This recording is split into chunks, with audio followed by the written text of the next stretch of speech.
और फिर इस सुहाग के जोड़े पर नजर डालिए जो आपका दूसरा बेटा रवि खुद मेरे पास लेकर आया था। मैं आपके पास आज इसलिए आई हूँ कि आप अपने दोनों बेटों की शादी मुझसे करा दें। विश्वास रखिए, मैं उन दोनों की जिंदगी स्वर्ग बना दूंगी। चुप हो जाओ, शर्म नहीं आती तुम्हें ऐसी बातें करते हुए? मुझ जैसी बहू को 2 शादियां करने में शर्म कैसी, जब आप जैसी सास को शर्म नहीं आई एक शादी के बाद दूसरी शादी करते हुए। क्या बकवास कर रही हो? थोड़ा सा दिमाग पर जोर डालिए और याद कीजिए, एक विजय नाम का शूरवीर आपकी जिंदगी में आया था। ये झूठ है। तुमने और विजय ने चुपचाप शादी कर ली थी, क्या ये भी झूठ है? तुम्हारी एक औलाद भी हुई थी, क्या ये भी झूठ है? जिसे डॉक्टर और तुम्हारे बाप ने मरा हुआ करार दिया था, क्या ये भी झूठ है? क्या चाहिए तुम्हें? सबसे पहले मुझे ये खानदानी 9 लखा हार चाहिए जो अब भी आपके गले की शोभा बना हुआ है, और फिर वो तमाम जेवर चाहिए जो आपने अपने आने वाली बहुओं के लिए तिजोरी में बंद कर रखे हैं। खबरदार मुन्नी भाई, अगर इस हार को हाथ लगाने की कोशिश की तो तुम्हारे हाथ काट दूंगा। जिनके घर शीशे के होते हैं वो दूसरों के घरों पर पत्थर नहीं फेंकते ठाकुर साहब। अगर हाथ काटने ही है तो अपनी बीवी के काटिए जिसने आपकी नाक कटा रखी है, जिसने आपको धोखा दिया है। निकल जाओ यहाँ से।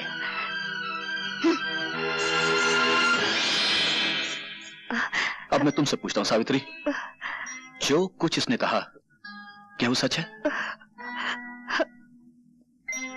इतना बड़ा सच छुपाया तुमने मुझसे, अपने पति से, जिसे तुम परमेश्वर मानती थी? मैं पूछता इतना खूबसूरत धोखा क्यों किया तुमने मेरे साथ? क्यों किया, आखिर क्यों? वक्त से बढ़कर धोखेबाज और कोई नहीं होता। जो सच्चाई कड़वी हो उसे छुपाना कोई पाप नहीं है।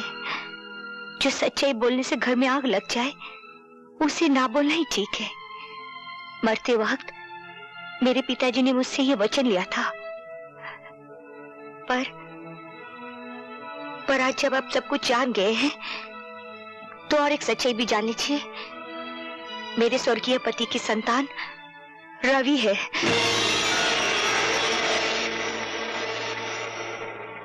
पर मैं आपके चरणों की सौगंध खाकर कहती हूँ, ये जानती हुई कि रवि मेरा बेटा है, मैंने उसे आज तक बेटा कहकर पुकारा नहीं। माँ के सामने बेटा हो और माँ उसे गले से ना लगाए, ये कोई छोटी बात नहीं है। बड़े बड़े कारनामे हैं तुम्हारे, छोटा काम तो तुमने कभी किया ही नहीं ना। मेरे बेटे राजेश को जानबूझकर इतना प्यार दिया कि वो गलत रास्ते पे चला जाए। ममता का नाटक करके जहर दिया तुमने उसे, और एक माँ होकर धीरे धीरे उसे गुनहगार बना दिया, और फिर अपने असली बेटे को एक देवता के रूप में मेरे सामने पेश कर दिया। ये सच नहीं है। मैं जिंदा नहीं छोड़ूंगा तुम्हें। बाबूजी,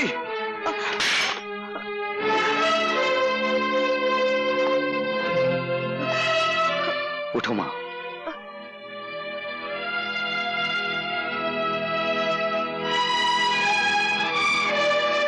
भगवान की निगाहों के सामने कोई गिरा हुआ नहीं होता। बाबूजी, पहाड़ से फेंका हुआ आदमी शायद बच जाए, लेकिन नजरों से गिरा हुआ आदमी कभी नहीं बचता। और आज आप मेरी नजरों से गिर गए। रवि, मैं इतना ऊंचा नहीं सुनता कि गिरे हुए आदमी की बात ना सुन सकूं। मेरी माँ कितनी महान है, आपकी मर्यादा रखने के लिए इसने कितना बड़ा त्याग किया है। कोई माँ अपने बच्चे से दूर नहीं रह सकती, लेकिन मेरी माँ ने वो करके दिखाया है कि सारी नारी जाति को गर्व होना चाहिए। नीच कमीने मेरे ही टुकड़ों पर पलता और मुझसे ज़बान लड़ाता है। अगर तूने जलील औरत की हिफाजत करनी, बाबूजी, अभी तक इस हाथ ने आपको बचाने की कोशिश की है क्योंकि वो मेरा परम धर्म था, लेकिन मां पर अगर किसी ने हाथ उठाया तो यह हाथ मां के बेटे का फौलादी हाथ बन जाएगा, और मां की हिफाजत करना मेरा परम धर्म होगा। चलो मां। नहीं रवि, मैं इन्हें छोड़कर कहीं नहीं जाऊंगी। मैं इस घर में डोली में बैठ कर आई थी, अब तो इस घर से मेरी मिट्टी उठेगी। मेरे लिए तुम मिट्टी ही हो, जब चाह उठ जाओ। सुना मां, लेकिन मेरे रहते हुए उन लोगों की मिट्टी उठेगी जो तुम्हारी मिट्टी खराब करना चाहते हैं। चलो।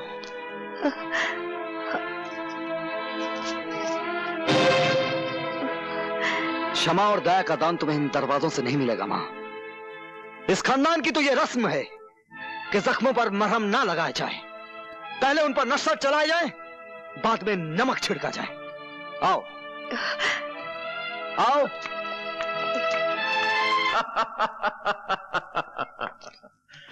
शाबाश मुन्नी भाई शाबाश। बरसों के बाद आज वो दिन आ गया है बेटे जिसका हमें इंतजार था। लोहे की वो दीवार चकनाचूर हो गई है जो आज तक प्रेम सिंह को मुझसे बचाती रही। आज हम सबको अपना अपना हिसाब चुकता करना है। तुम्हें अपना हक मांगना है अपने बाप से, मुन्नी बाई को अपने घायल प्यार की कीमत मांगनी है रवि से, और शक्ति सिंह को अपने मोहब्बत की खातिर अपनी जान की बाजी लगानी है, और मुझे अपनी नफरत की आग ठंडी करने के लिए प्रेम सिंह का खून पीना है। और राजेश आओ मेरे साथ, हम दोनों की मंजिल एक है। और तुम शक्ति सिंह मेरे साथ आओ।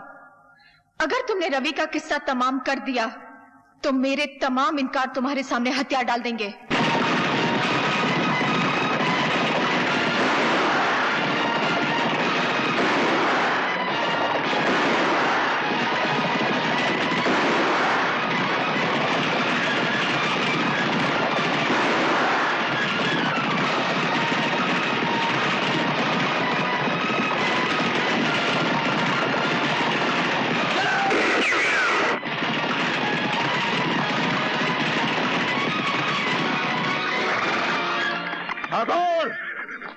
बाहर निकल और सामना कर अपनी मौत का, जिसने तुझे बरसों ढूंढा है और आज तेरे दरवाजे पर आ पहुंची है।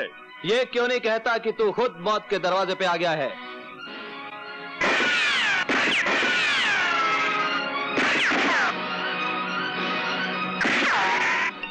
राजेश, हवेली के अंदर से सिर्फ एक बंदूक आग उगल रही है। तुम हवेली के चप्पे चप्पे से वाकिफ हो, हवेली का खुफिया रास्ता बताओ। रवि, आज फिर किसी जगह जुल्म की आंधी उठी होगी, किसी सुहागन का सिंदूर खतरे में पड़ गया होगा। बेटा तू जल्दी जा, जल्दी जा।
पानी, पानी, पानी।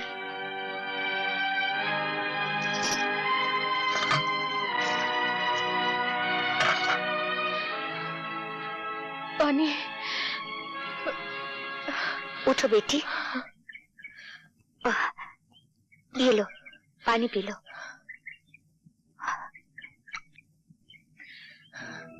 आपने मुझे बेटी कहा? और क्या कहती बेटी? लोगों ने मुझे सैकड़ों नामों से पुकारा है। किसी ने वैश्या कहा, रंडी कहा और कोठे वाली कहा है, लेकिन आज तक इतने प्यार से किसी ने मुझे बेटी नहीं कहा। बेटी, लोगों ने हमें ये सब नाम दिए हैं और इन लोगों ने हमें पत्नी भी कहा, बीवी भी बनाया, बहन भी बनाया।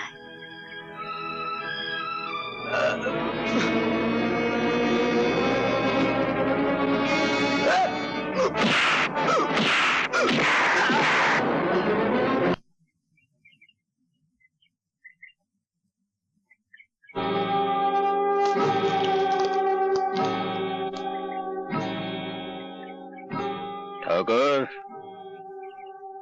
याद है मैंने तुमसे कहा था कि तुमने मेरी एक आंख ली है, तुम्हें अपनी दोनों आंखों के साथ साथ जान से भी हाथ धोना पड़ेगा।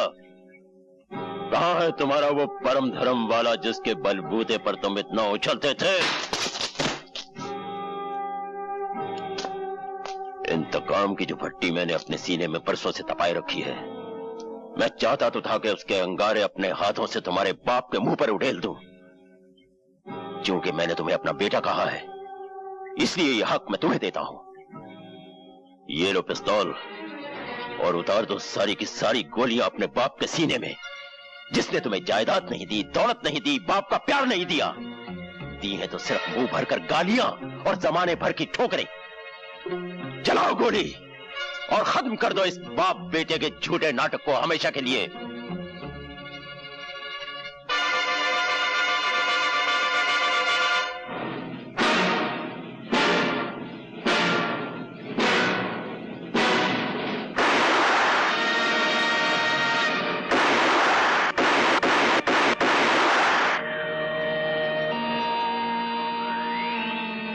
तुम्हारे हाथ क्यों कांप गए? सांस क्यों उखड़ गई? हाँ? ओह, समझा। शायद वो बुज़दिली तुम में वापस आ गई है जो तुम्हें अपने बाप से खून में मिली थी। जाकर बैठ जा अपनी बाप की गोद में। राजेश, राजेश। और अब देख ठाकुर, जब एक मर्द निशाना बांधता है तो उसका शिकार कैसे तड़प तड़प कर मरता है।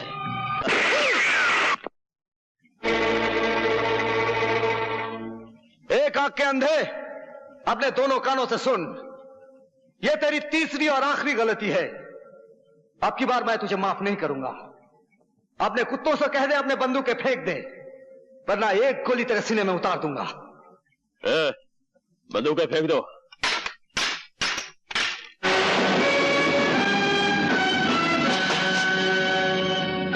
तुमने क्या समझा था?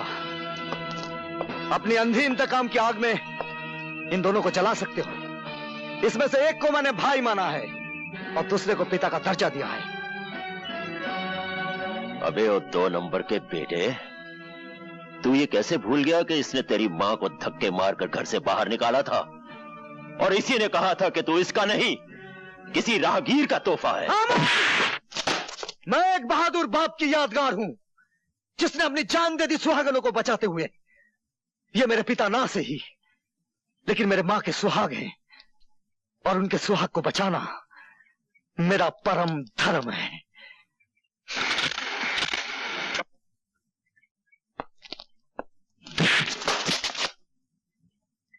रुक जाओ, फेंक दो बंदूक।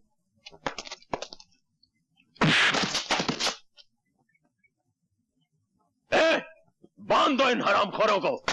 मैं तुम्हें मामूली मौत नहीं मारूंगा, मैं तुम्हें जिंदा जला के मारूंगा।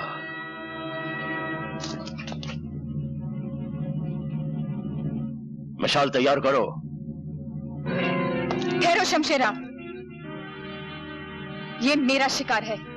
जिस तरह इसने मेरे दिल को जलाया है, उसी तरह आज मैं इसे जला दूंगी। शाबाश मुन्नी भाई।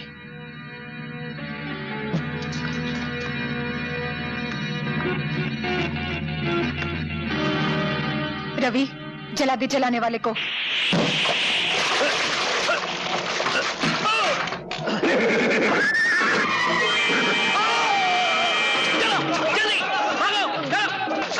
राजीव बाबू अब यहाँ क्या खड़े? वहाँ पता है? ओह, लेकिन आपको बांधा किसने? अरे शमशेरा ना, और किसने? शमशेरा, पूरा वक्त आ गया तेरा।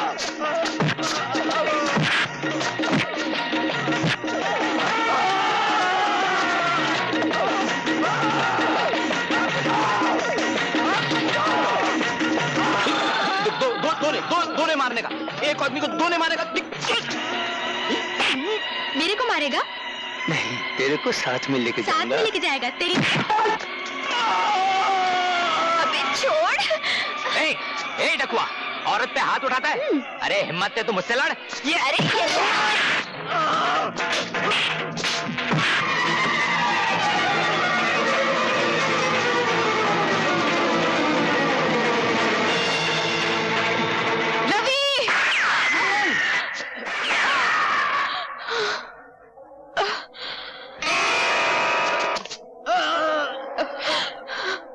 रवि, तुमने मेरी मौत अपने सर पे क्यों ले ली? रवि, मैं तुम्हें अपना दूल्हा तो नहीं बना सकी, सोचा कि तुम्हारी मौत को ही अपने गले लगा लो। मैं उम्र भर तवाइफ कहलाती रही हूँ, लेकिन मैं तवाइफ रहकर मरना नहीं चाहती। अगर हो सके तो मुझे अपनी सुहागन बना दो रवि।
कहते हैं मौत को जहां मारना होता है वहीं खींच कर लाती है। ये भगवान और ये फरिश्ता गवाह है कि ये वही जगह है।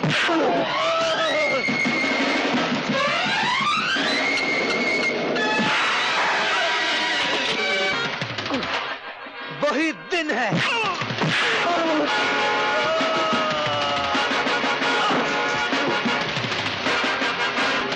विजय, विजय, नहीं विजय, विजय। मरते वक्त हर गुनाह की तस्वीर सामने आ जाती है। मेरे पिता के कातिल, गौर से देख, तेरी मौत का नाम विजय नहीं रवि है। फर्क सिर्फ इतना है कि मेरे पिता की आत्मा मुझ में समा गई है तेरा नाश करने के लिए।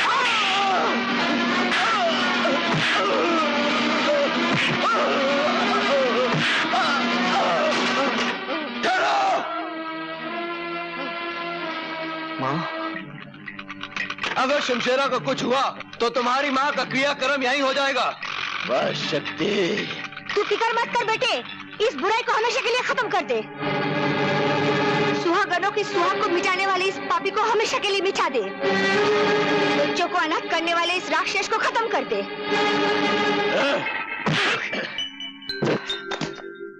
तूने ठीक ही कहा था हरामी की औलाद, ये वही जगह है, वही वक्त है और वही माहौल।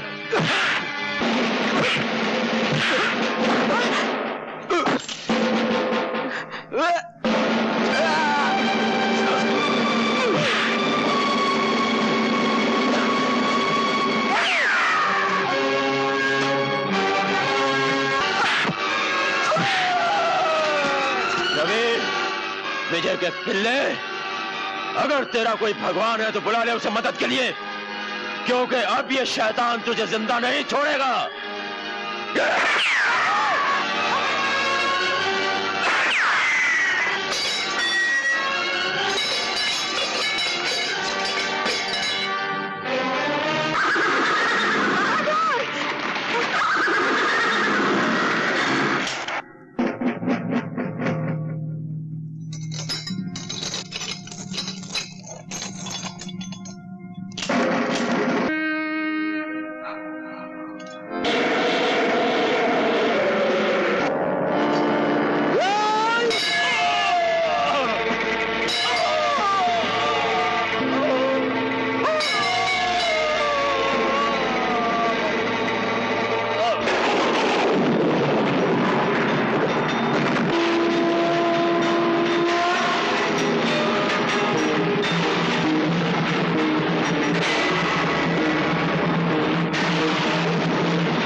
चलो माँ। रवि,